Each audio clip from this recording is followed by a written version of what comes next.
Intermittent heavy snowfall during the last 48 hours threw life out of gear in Kashmir on Wednesday as the meteorological department forecast improvements in the weather from afternoon. Over 2 feet snow accumulated on the ground in the plains of Valley, while the high reaches in Jammu and Kashmir received nearly 4 feet of snow during the last 24 hours. Authorities are battling to restore traffic on main roads in the valley while most of the rural areas remained cut off. J&K government is focusing on creating a robust ecosystem for growth and empowerment of the entrepreneurs of J&K besides building a strong foundation to nurture the entrepreneurship abilities and skill of youth. Lieutenant Governor Manoj Sinha made these remarks while chairing a meeting with the officers of Jammu and Kashmir Entrepreneurship Development Institute and Entrepreneurship Development Institute of India, Ahmedabad at Civil Secretariat. He was informed that the duration of the project is from the year 2021 to 24, covering 20 districts with more than 35,000 youths to be oriented, creating 10,000 conventional tiny enterprises and more than 1,000 impact-making enterprises to generate around 1 lakh direct-indirect employment. Several thousands vehicles, including those carrying passengers and trucks loaded with essentials and perishable items, remain stranded for past 4 days on 270-kilometer long Jammu-Srinagar National Highway due to snowfall, landslides and mudsliders and shooting stones. The historic 86-kilometer long Mughal Road, which is seen as an alternative to Srinagar-Jammu National Highway, also remained closed for past about 3 weeks due to the heavy to very heavy snowfall. Over 6,000 vehicles are stranded on a highway for past 4 days due to heavy snowfall on both sides of Jawahar Tunnel. Air traffic to and fro Srinagar remained suspended for the 4th consecutive day on Wednesday as poor visibility due to heavy snowfall hampered operations, leading to cancellation over a dozen flights to the valley.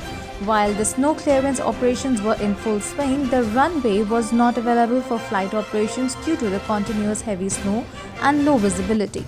Flight operations will resume only after the weather improves and the runway is totally cleared of the snow.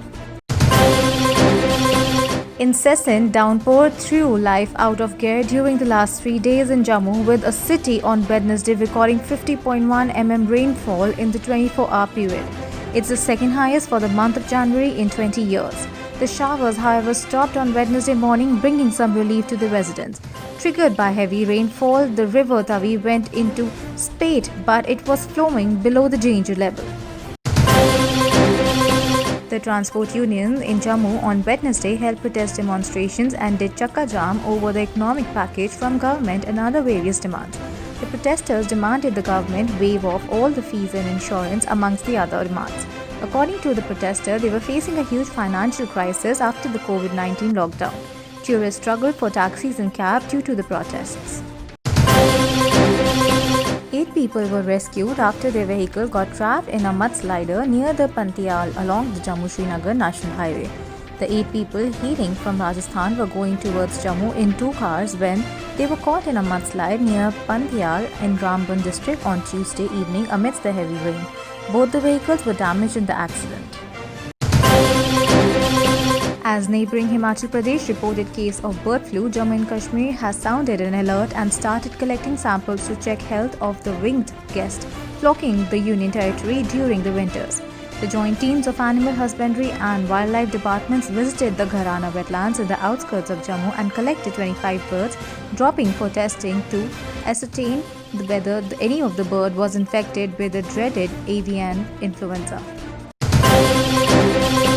There is a steady decline in the number of daily COVID-19 fatalities recorded in the country, with less than 300 new deaths being reported in the last 12 days, the Union Health Ministry said on Wednesday.